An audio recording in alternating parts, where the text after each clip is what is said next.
Hello and welcome to the I need tutorials. इससे पहले वाले एडोब फोटोशॉप के ट्यूटोरियल के अंदर हमने देखा था कि कैसे आपको फेस क्लीनिंग करना है, या तो आपके फेस के ऊपर कोई भी ऐसे दाग धब्बे हैं तो उसे कैसे क्लियर करना है। राइट, उस टाइम पे हमने बात की थी कि हम नेक्स्ट ट्यूटोरियल देखेंगे और step by step adobe Photoshop के अंदर सारी चीज़ें सीखते जाएंगे। तो आज हम शुरू करने जा रहे हैं एक और ट्यूटोरियल जिसके अंदर हम सीखेंगे कि अगर फॉर एग्जांपल आपको कोई बाल एडिट करने हैं, मतलब अगर इफ़ सपोज कोई इमेज है और उसके अंदर बाल को कैसे क्रॉप करें प्रॉपरली, क्योंकि सबसे ज़्यादा मुश्किल पोर्शन वही होता है क्रॉप करने का, क्योंकि बाल क्रॉप करना थोड़ा सा ज़्यादा मुश्किल हो जाता है। तो कैसे आप बाल को एडिट करेंगे वो आज हमें सीखना है। तो स्टेप बाय स्टेप हम सीखते जाते हैं। ये है फोटोशॉप, एडोब फोटोशॉप 7 का स्क्रीन आपको दिख रहा होगा। यहाँ से मैं एक इमेज ले लेता हूँ। This is the image. Right, आप देख रहे हैं यहाँ पे बाल उसके किस तरह से दिए गए हैं। तो इस ट्यूटोरियल में आप ये भी सीख लेंगे इसके साथ साथ कि कैसे आपको कोई इमेज का बैकग्राउंड चेंज करना है, एज वेल एज कैसे आप उस इमेज को एक जगह से दूसरी जगह पे लेके जा सकते हैं। राइट, तो सबसे पहले कभी भी आप एडिटिंग स्टार्ट कर रहे हो तो सबसे पहले आपको यहाँ से एक चीज़ ध्यान रखनी है कि बैकग्राउंड के अंदर कोई एडिटिंग नहीं करना है। यहाँ पे आपको ताले जैसा एक सिंबल दिख रहा है, तो एक लेयर बना लेना है। तो यहाँ पे लेयर 0 बना लिया मैंने। राइट, अब यहाँ से मुझे एडिटिंग स्टार्ट करना है। कैसे स्टार्ट करेंगे? सबसे पहले इस ऑप्शन में जाके आपको दिखेगा second option, polygonal lasso tool. इसको सिलेक्ट कर लेना है। हालांकि आप यहाँ से पेन टूल से भी ये सिलेक्शन कर सकते हैं। जैसे आपको कंफर्टेबल लग रहा है सिलेक्शन आप कर सकते हैं, लेकिन मैं यहाँ पे इस टूल को डेमोन्स्ट्रेट कर रहा हूँ, पॉलीगोनल लासो टूल को। तो यहाँ से मैं स्टार्ट कर रहा हूँ सिलेक्ट करना। ध्यान से देखें, पॉइंट बाय पॉइंट हम सिलेक्शन करेंगे। जितना परफेक्ट आपका सिलेक्शन होगा उतना ज़्यादा परफेक्शन आपको वहाँ पे मिलेगा। अब क्योंकि यहाँ पे बाल आ रहे हैं बीच में, तो उसको आप रेंडमली ही सिलेक्ट कर लें। उसको आप रेंडमली ही सिलेक्ट कर लें, क्योंकि पॉइंट टू पॉइंट बाल सिलेक्ट नहीं हो सकते। ये बीच में वाइट कलर है, तो उसको हम कैसे निकालेंगे वही आज के ट्यूटोरियल के अंदर हमें सीखना है। तो सबसे पहले यहाँ से मैं सिलेक्शन स्टार्ट कर रहा हूँ। स्टार्ट करते जाइए और यहाँ पे जहाँ पे बालों वाला पोर्शन है उसको रेंडमली आप सिलेक्ट कर लीजिए। राइट, भले ही थोड़ी सी जगह रह रही है, वाइट बैकग्राउंड आ रहा है उसके अंदर, लेकिन बालों की जगह की बात है तो उसे आप रेंडमली सिलेक्ट कर लीजिए। Right, yes, very good. Good. देखो यहाँ पे बाल यहाँ तक जा रहे हैं, तो यहाँ तक लेके जाना पड़ेगा हमें। Yes yes, very good. यहाँ से इस तरह से आप सिलेक्ट करते जाइए एंड तक। कोई भी बाल कटे ना, उसका ध्यान रखें आप, क्योंकि एडिटेड बाल पता चल जाते हैं। राइट, यस,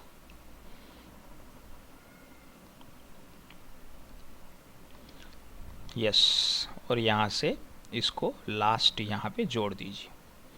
ओके, तो ये आपका एक सिलेक्शन हो गया है।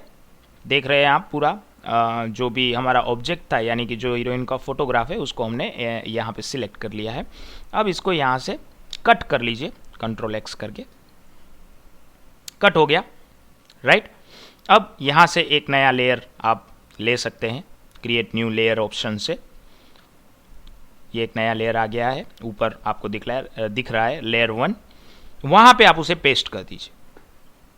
हालांकि पोजीशन डिफरेंट हो गई, लेकिन वहाँ पे आप कोई भी पोजीशन के ऊपर रख सकते हैं। यहाँ से यहाँ एग्जैक्ट ऐसे भी आप एडिट कर सकते हैं। राइट, तो यहाँ मैं इस लेयर को ऑफ कर देता हूँ अभी के लिए, क्योंकि हमें इस लेयर में बैकग्राउंड चेंज करना है।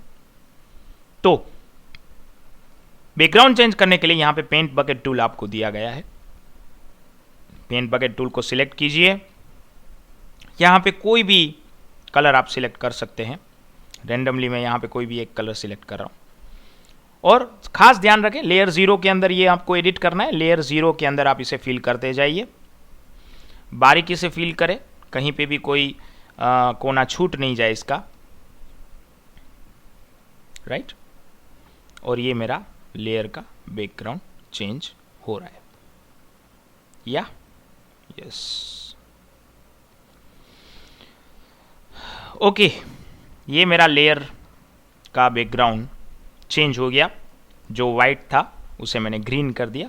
क्यों? क्योंकि यहाँ पे ऑलरेडी हमें जो एडिटिंग करना है वो वाइट के ऊपर ही है, और बैकग्राउंड भी वाइट रहेगा तो पता नहीं चलेगा कि एडिटिंग हो रहा है कि नहीं हो रहा है, राइट। तो यहाँ से सेकेंड एडिटिंग ऑप्शन स्टार्ट होगा। अब हमें यहाँ से ये जो वाइट चीज़ें हैं उसे निकालना है, राइट। वाइट चीज़ों को यहाँ से हमें निकालना है, तो सबसे पहले आप लेयर 1 को सिलेक्ट करके इसको थोड़ा सा सेंटर में ले लीजिए, राइट। और अब यहाँ पे एक आपको टूल दिख रहा है जिसे हम मैजिक वैन टूल बोल सकते हैं, राइट। इसको आप सिलेक्ट कर लें। अच्छा, अब इसका यूसेज ये है कि ये कलर की रेंज के हिसाब से सिलेक्शन करता है। जैसे ये पॉलीगोनल लासो टूल था, वो आपका सिलेक्शन करता था जैसे आप कर्सर को घुमाते थे उस हिसाब से। लेकिन यहाँ पे मैजिक वैन टूल जो है वो कैसे एडिट करेगा? कलर टोन के हिसाब से। अब जैसे मैंने यहाँ पे वाइट टोन सिलेक्ट किया, राइट। अब इसका टॉलरेंस आप बढ़ा सकते हैं, घटा सकते हैं। देखो यहाँ पे अगर मैं 15 कर रहा हूँ फॉर एग्जाम्पल, और इसको मैं ऐसे अभी फ़िलहाल के लिए जो सिलेक्ट किया हुआ है उसे डिसिलेक्ट कर रहा हूँ, और अब दूसरी बार सिलेक्ट कर रहा हूँ। 15 किया तो यहाँ पे वाइट कलर की टॉलरेंस जो होगी उसके हिसाब से उसे वो सिलेक्ट करेगा, राइट।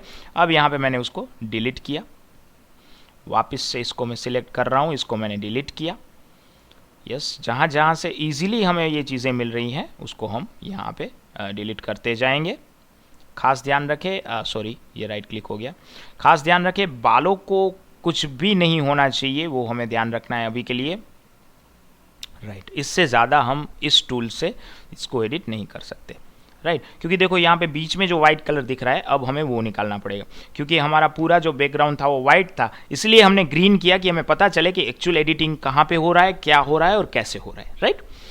अब ये सारी चीज़ें हो जाने के बाद आप यहाँ पे इरेजर टूल पे आइए, बैकग्राउंड इरेजर टूल, यानी यहाँ पे आपको इरेजर टूल मिलेगा ऐसे, उसके अंदर आप जाइए और ये सेकेंड ऑप्शन जो है बैकग्राउंड इरेजर टूल, उसे सिलेक्ट कीजिए, राइट।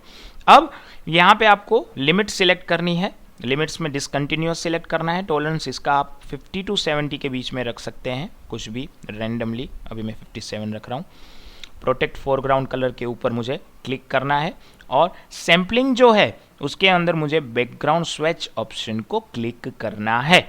ये भूलना नहीं है, इसमें से एक भी ऑप्शन का सेटिंग अगर प्रॉपर नहीं हो रहा है तो आपका ये जो टूल है वो शायद प्रॉपरली वर्क नहीं करेगा, राइट। फिर से रिपीट कर रहा हूँ, यहाँ से बैकग्राउंड इरेजर टूल में जाइए, लिमिट्स के अंदर डिसकंटिन्यूअस, टॉलरेंस 50 to 70 के बीच में, प्रोटेक्ट फोरग्राउंड कलर को क्लिक करना है, और बैकग्राउंड स्विच ऑप्शन यहाँ से सैम्पलिंग के अंदर आपको सिलेक्ट करना है। अब जैसे ही आपने ये सारी चीज़ें कर ली, यहाँ पे आपको ब्लैक कलर सिलेक्ट कर लेना है, राइट। अब जहां जहां व्हाइट कलर आपको दिख रहा है बालों के बीच में, वहां हल्के हल्के से घुमाते जाइए।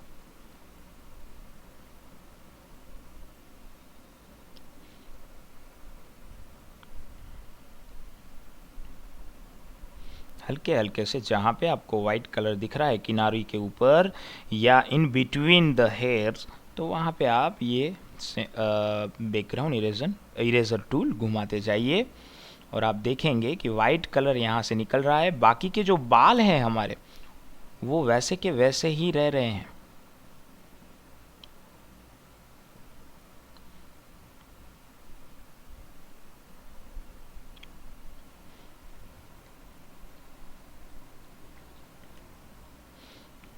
राइट।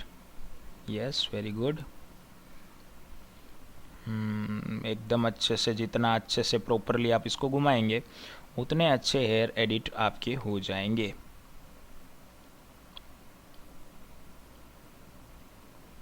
राइट। ओके,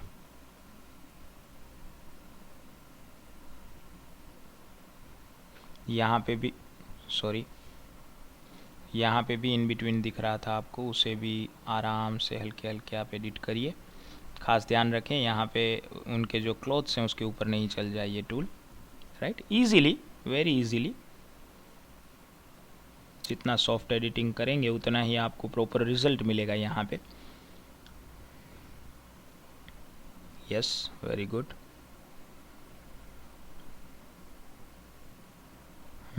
सारी चीज़ें एडिट हो गई ऐसा लग रहा है।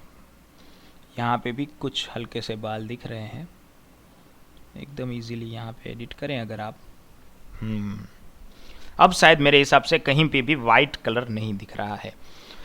वापस से इसको सिलेक्ट करके लेयर 1 को सिलेक्ट करके जैसे इसका पोजीशन था स्टार्टिंग के अंदर, उस पोजीशन के ऊपर इसको आप लगा सकते हैं, राइट। तो ये आपका पूरा बैकग्राउंड यहाँ पे चेंज हुआ। साथ में हेयर्स जो आपको दिख रहे थे उसको भी हमने एडिट कर दिया। बीच बीच में जो आपको हेयर के कलर के अंदर जो वाइट बैकग्राउंड मिल रहा था उसको भी हमने अच्छे से बैकग्राउंड इरेजर टूल से हमने इसको एडिट कर दिया, और इसके साथ साथ इसका बैकग्राउंड भी चेंज हो गया। यस, वहाँ पे वाइट बैकग्राउंड था, यहाँ पे आपका ग्रीन। कोई भी बैकग्राउंड आप रख सकते हैं, हालांकि कोई इमेज भी बैकग्राउंड के अंदर अगर आपको डालनी है तो इसी तरह से आप डाल सकते हैं, राइट। ये तो सिर्फ एक सैम्पल था, इसलिए मैंने आपको इस तरह से ग्रीन बैकग्राउंड के अंदर इसको एक्सप्लेन किया है। अब इसको मैं फाइल सेव फॉर वेब करके डेस्कटॉप के ऊपर सेव कर रहा हूँ, right. Yes, this is edited.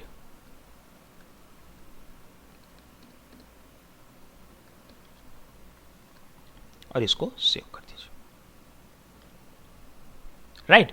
तो इस तरह से आप अपने कोई भी फोटोग्राफ का अगर क्रॉप करके उसे कहीं और लेके जाना चाहते हैं, और अगर उसका बैकग्राउंड कोई अलग कलर है और आप कहीं और अलग कलर में लेके जा रहे हैं, तो सबसे डिफ़िकल्ट होता है कि आप हेयर्स को प्रॉपरली एडिट करें और उसको प्रॉपर बैकग्राउंड और प्रॉपर फ्लो के साथ वहाँ पे लगाए। तो यहाँ पे देख सकते हैं आप कि जैसा ओरिजिनल इमेज था उसी हिसाब से, उसी मेन इमेज के अंदर जैसे आपने बैकग्राउंड सिर्फ चेंज किया हो वैसा आपको यहाँ पे रिजल्ट मिल रहा है।